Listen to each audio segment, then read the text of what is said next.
Avez-vous cru que l'entrée dans les ordres du Padre Pio s'était faite en toute quiétude, comme un long fleuve tranquille? Eh bien, c'est ce que nous allons voir aujourd'hui. Vous n'êtes pas du monde.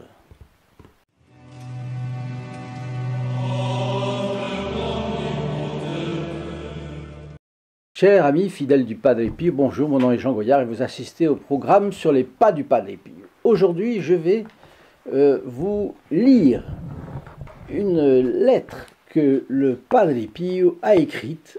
Est-ce que c'est pour lui ou est-ce que c'est pour un de ses supérieurs? Je ne m'en souviens plus.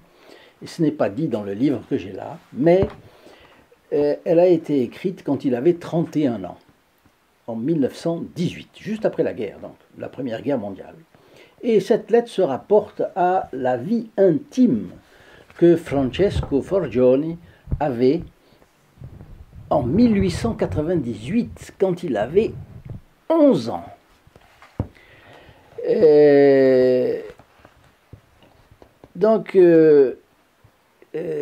Voilà, il est rentré, il était le 6 janvier 1903, il est rentré au noviciat capucin du couvent de Morcone, et il a pris le nom de Padre Pio, ou plutôt de frère Pio, parce qu'il n'était pas encore prêtre. Il a été prêtre seulement 7 ans après.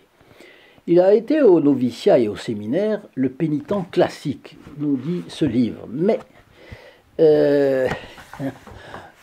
un pénitent classique avec deux grosses différences. La première différence, c'est qu'il accomplissait parfaitement la règle capucine.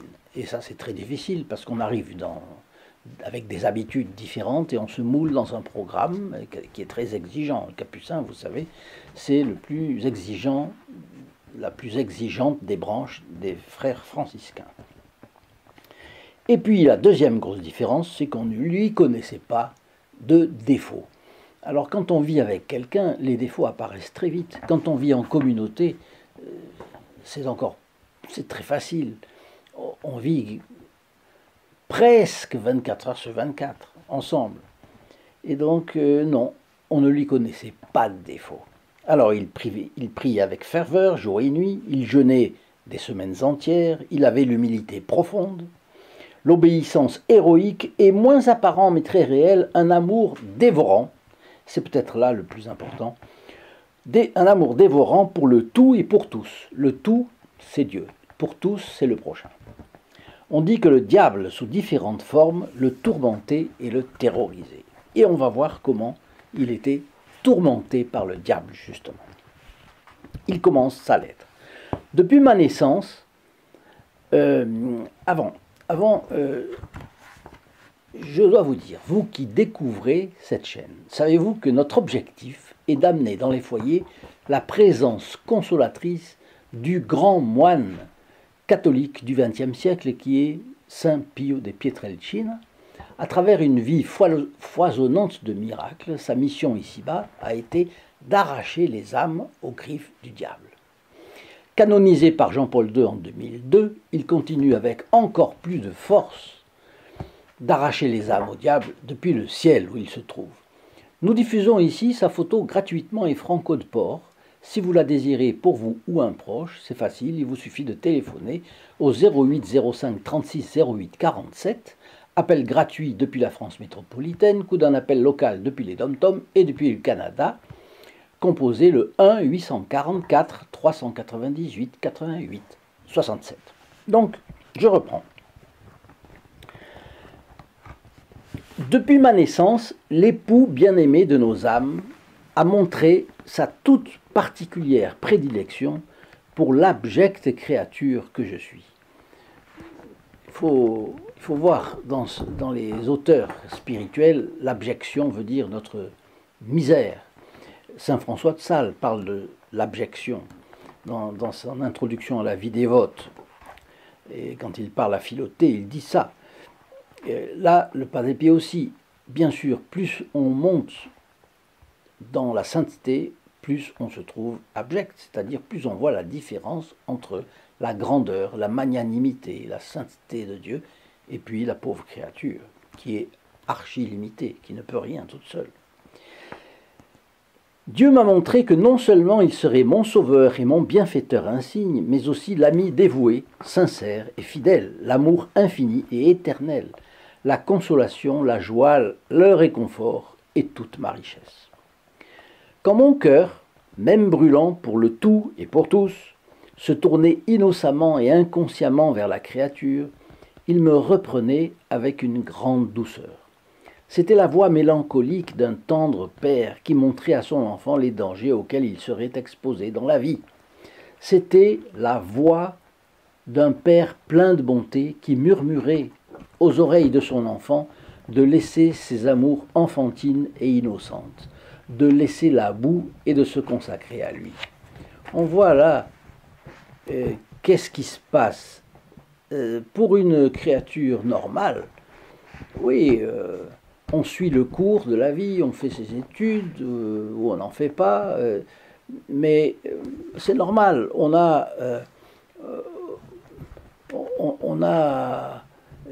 un projet de vie, et quand on a 11 ans, eh bien, ce serait avoir des amis, passer du temps avec sa famille, avec ses parents, ses oncles, ses tantes, ses cousins, ses frères et sœurs, et puis faire fructifier plus tard la propriété de son père, même si elle est petite. C'était pour lui le cas. Voilà, ce sont ses amours enfantines et innocentes. Mais tout de même, il sentait que c'était la boue. La boue parce que ce n'est pas les hauteurs auxquelles il se sentait appelé. Et voilà, il explicite. Mais aussitôt, je sentais deux forces se heurter en moi, qui me déchiraient l'âme. Le monde qui me voulait à lui et le Seigneur qui m'appelait à la vie nouvelle. Mon Dieu, qui dira ce que fut alors mon martyr? Voyez comment, à 31 ans, il se rappelle de son état d'esprit à 11 ans et de toutes les tentations qu'il avait pour suivre une voie normale, une voie tranquille. Pour le commun des mortels, l'héroïsme n'est pas la voie, par définition, elle n'est pas exigée. Pour une grande vocation comme celle du Padre Pio, l'alternative, qu'est-ce que c'est? Je ne sais pas si vous vous êtes posé cette question. C'est où suivre les inspirations de la grâce et regarder plus haut et suivre les inspirations jusqu'à l'héroïsme, ou c'est céder à la médiocrité, parce que alors le normal pour une vocation exceptionnelle, eh bien la médiocrité c'est une faute, et puis au fond abandonner la grandeur de la vocation que le bon Dieu lui avait donnée. Et il était hésitant entre les deux, il était hésitant jusqu'au martyre.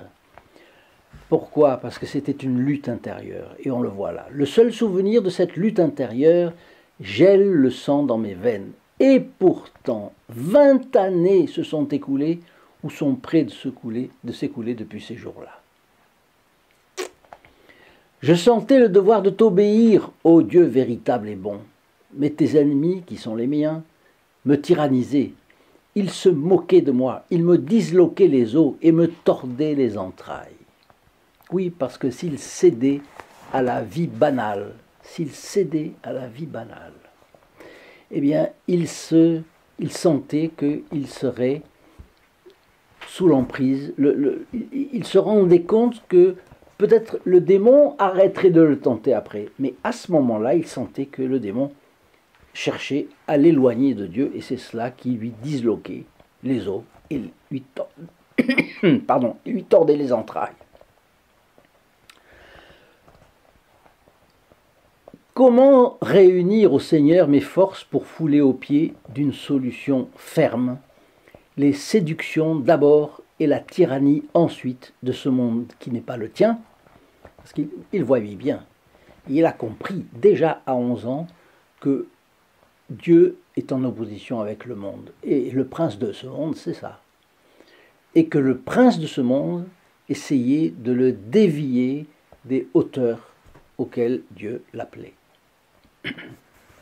Vous vous rendez compte s'il avait cédé il n'aurait pas connu la théologie comme il l'a connue, il n'aurait pas confessé, il n'aurait pas, bien sûr, fait les miracles qu'il a fait, il n'aurait surtout pas canalisé les âmes là où le bon Dieu faisait qu'elles dépendaient, toutes ces âmes, de lui.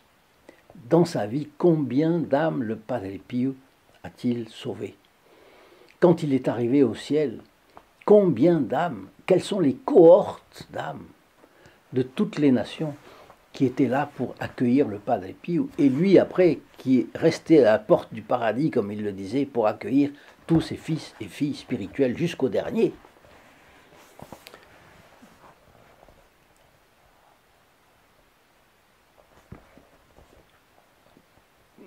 Comment réunir au Seigneur mes forces pour fouler aux pieds d'une résolution ferme les séductions d'abord et la tyrannie ensuite de ce monde qui n'est pas le tien?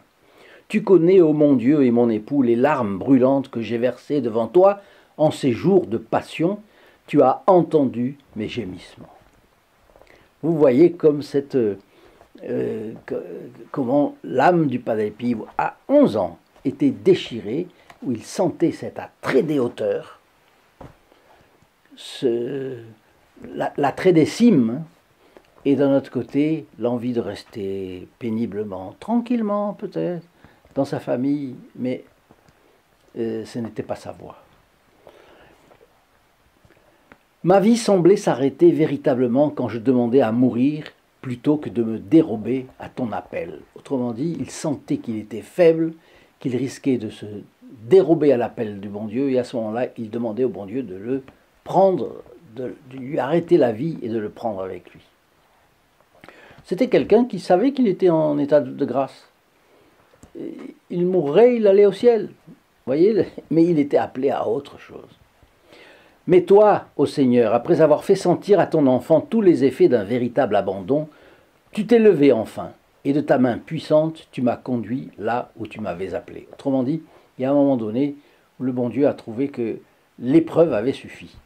Et, autrement dit, c'est un petit peu comme dans la Bible, énormément de personnes. Job a eu une épreuve phénoménale.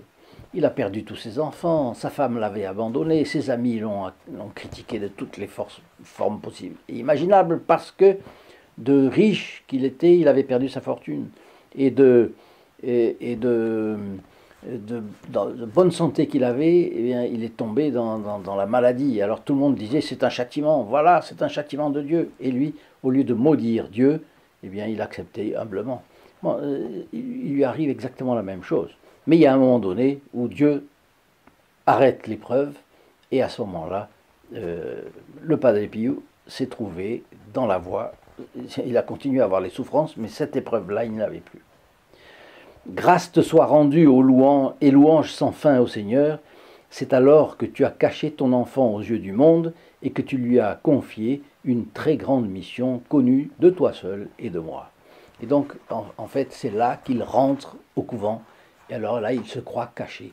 Le pauvre, il n'a pas été caché longtemps. Mais disons, cette bataille avait été gagnée. Alors je pense que c'est plein d'enseignements, c'est très charmant de voir cela, et de voir qu'au fond, dans une âme, il y a toujours une bataille. Et si vous qui m'écoutez, vous avez des batailles dans l'âme, oui, c'est normal, c'est l'épreuve. La vie est une vallée de larmes, elle le restera, mais elle a beaucoup de belles satisfactions, et les satisfactions qu'il y a dans cette vie, c'est l'admiration de ce qu'il y a de beau, de ce que Dieu a fait de beau, et puis, pas seulement ce que Dieu a fait de beau, matériellement, mais ce qu'il a fait dans les anges, dans les âmes. Quand nous lisons quelque chose, l'histoire d'un saint, l'histoire de l'Église, on trouve énormément de choses belles, propres à nous émerveiller, et c'est le plaisir de la vie, en fait. Si vous avez aimé cette vidéo, n'oubliez pas de le dire et de laisser vos commentaires, vos questions également, j'y répondrai de manière spéciale. Partagez ces vidéos à vos amis, sur les réseaux sociaux bien sûr. Vous êtes le meilleur moyen de faire connaître le Padre Pio. C'est vous. Quand vous partagez une vidéo, d'ailleurs, vous entrez dans les intentions de la messe du vendredi à midi. Mais les personnes qui la reçoivent y entrent également et ont, comme vous, les bénéfices de la messe. Vous êtes ainsi un trait d'union entre les âmes et le Saint Padre Pio. Enfin, n'hésitez pas à venir me rendre visite ici dessous dans la vidéo, sous le lien https://st-padre-pio.fr. Et puis, vous y connaîtrez le groupe des protégés du Padre Pio, et je vous les recommande beaucoup. À bientôt, au revoir. In nome del Padre, del Figliolo e dello Spirito Santo, e così sia. Sia lodato Gesù e Maria, oggi e